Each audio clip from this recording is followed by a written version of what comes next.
Dito sa abroad, once a month lang ang salary. Kaya once a month ka lang din pwedeng mag-cravings. Kaya nag-aya na akong kumain dito sa Mukata. So ayan na, nag-aya nga ako dito. Dito sa Thai-In Mukata na to. Hindi naman siya kamahalan. Ito pa, free flow pa to. Oh, ayan. Ayan, naasikaso nila kami. Bahala kayo dyan, mag-usap-usap kayo hanggang gusto ninyo. Ito yung vegetable. Ayan, may refill yan. Pwedeng i-refill yan. So, bali yung soup, tsaka ito, 10 ringgit 90 cents. Ayan, andyan, dumarating na yung mga order namin.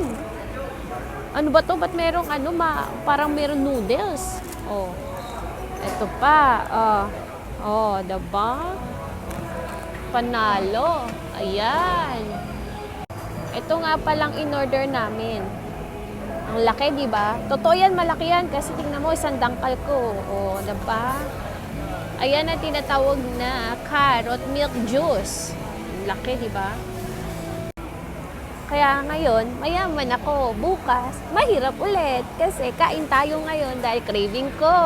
Ayan, cravings tayo pag may time. Diba? Ayan. Magluluto-luto, syempre.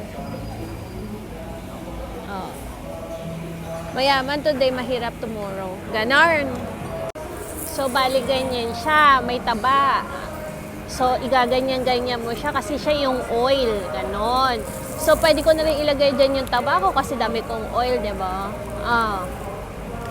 Okay, ang aking paboritong chef. Cooking. We order pork bone soup. Tapos kasama na to, RM 10 ringgit 90 cents. Syempre, hindi kasama yung service charge. Saka syempre, yung mga plus dyan. Pero yun yung presyo niya. Doon pa naman natin makikita sa huli yun eh. Diba? Ayan. Mamaya na ako ulit order. Ito muna. Kasi hindi ko sure kung ano mauubos ko dyan. Kalang ha.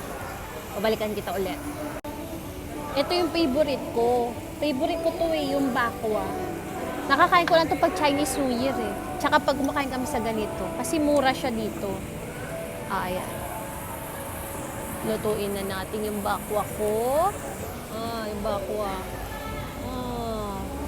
My favorite bakwa. Magsasali niya na ako. Yan, glass noodle. Glass noodle.